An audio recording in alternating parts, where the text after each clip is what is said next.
Chaba haglurapagi wari yam nungairi wari nungai yam sanari mai kananu ni siba oh kananu ni siba pi dai ba ngang sa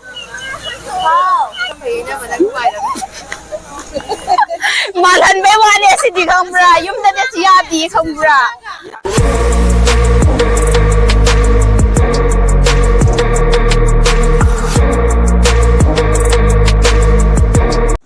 Hi Miyang, ngasi sa favorite party mo yaw wala ko ni bako ado so ay ni sida lakpagi AHANBA party yaw bo oidine ado akoy saigi hay tare ay kinupagi magi mamana ba ma posting out boy kidore ado dina sida lay ba akoy metay miyam se pujalaga ngasi sa party na pisi ay dina lakpo ni bako ado akoy mafam di yaw re bako asida ni bako mafam se sigi restaurant da ado moy dum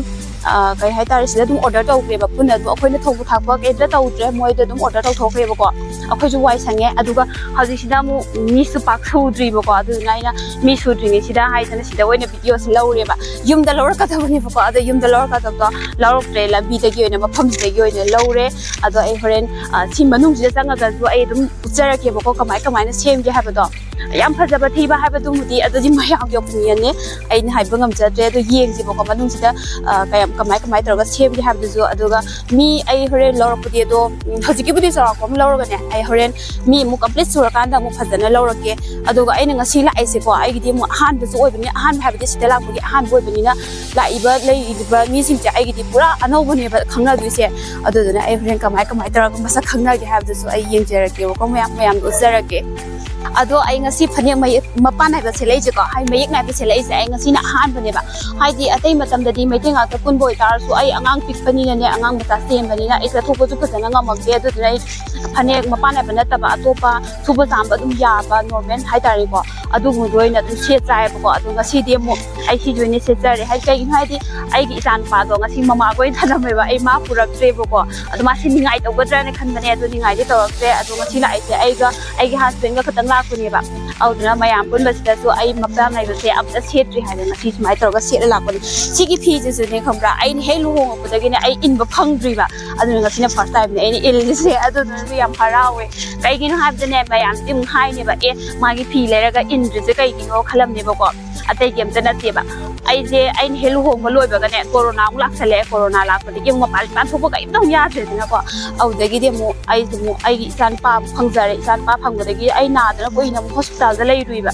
adu duna adu gi mu phang ja dre adagi mu khara phara ka na isan pa na tha ma pan hara ka na mu ai je mu ai ni pa gi post mu pham da koi family mama ga pun na mu la e ba adu da gi de dum le ka gi thu do wa thok yau phang ja ba ni ai ke da set ta phang te adu duna na fi smai ni set ta phang se ai yam phara wi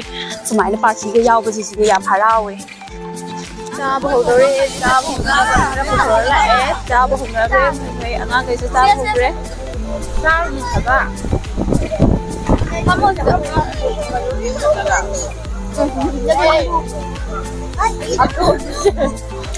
Vậy cái đứa em bút sale ha, chỉ cần người mà nè, có lẹt cái tuổi mà nè, lẹt cái tuổi mà nè, bút sale. Sao mà? Cái mày ăn chân trắng rau nó mà cái.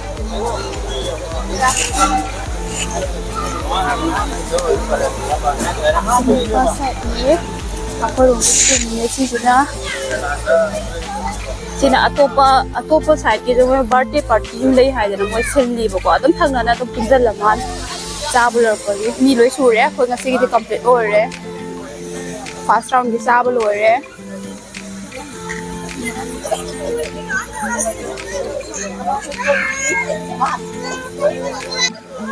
kananu ni siba oh kananu ni siba pi dai ba ngang sa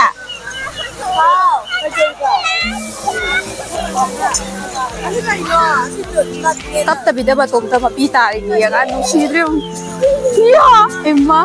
kananu ni siba emma sa bang hang ro pagi wari yam nungai ni wari nungai yam sanari mai wagi lighting se am nungai de bo ta ka pa de sini na blur ta le mit sidam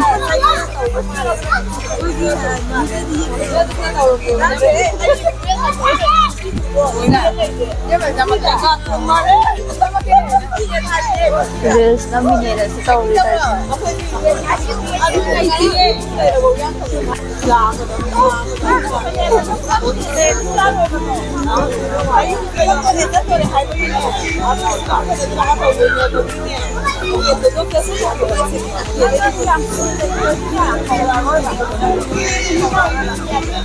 साथ के सिने मई ताप है अरे birthday party ले आ गए मोशने music था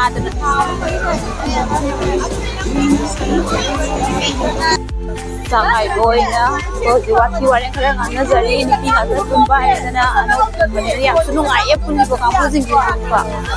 ay do na wati wala nga something gating na sa kanya wala sa dali mi am se to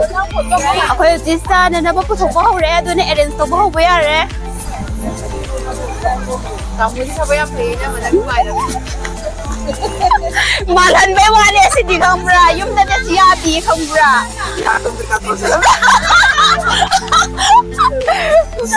Ano nabigay yan sa yaw din nabigay mati ka nga lang siya nupaga na kupire eh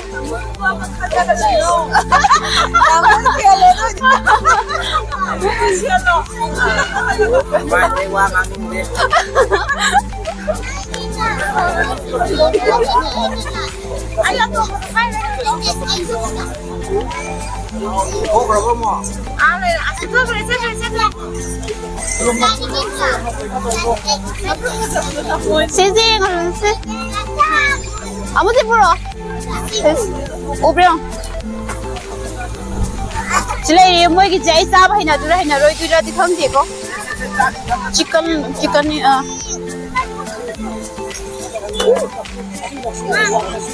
Siapa dulu pusat dulu apa? Nang đi tay, tay vô, nang đi đoạn tay lay đi. Tay áp. Masih kai rồi sih bo, decoration lo. Kai di mana ni? Kai ni. Xích là thế rồi. Mỗi chicken thùng bút sẽ lấy ra, ai cái sẽ lâu thở ra. Hawaii thùng bút này ai chỉ nâng mua, nhưng mà rồi sẽ lấy ra. Sing na pura khali. Singaw de, singaw ka bidan thak patar, sa patar. Silawo. Jabo jarage maya. Jabo rage doi dardi. Mai si lighting se he na nungai ti. Jabo hore, yam ti spoon na jab su yawe ai. Spoon na jab hai na de puk thalo he na. Khod hoi na dum sa de.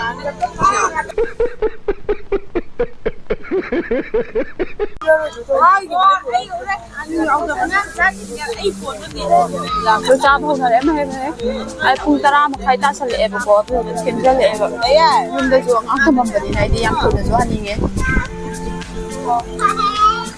Posting salam đây đi, chính xác bao lôi ra cơ, mấy em. Bidai pi về wifi đi mấy em sẽ có thể photo cáp cái hình bát tiệm mà nằm hầu cái memory rồi đó bác. So the lady, so no photographer भी am Jio.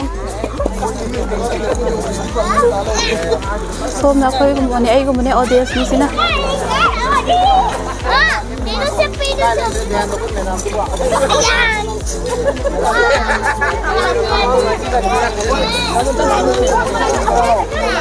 La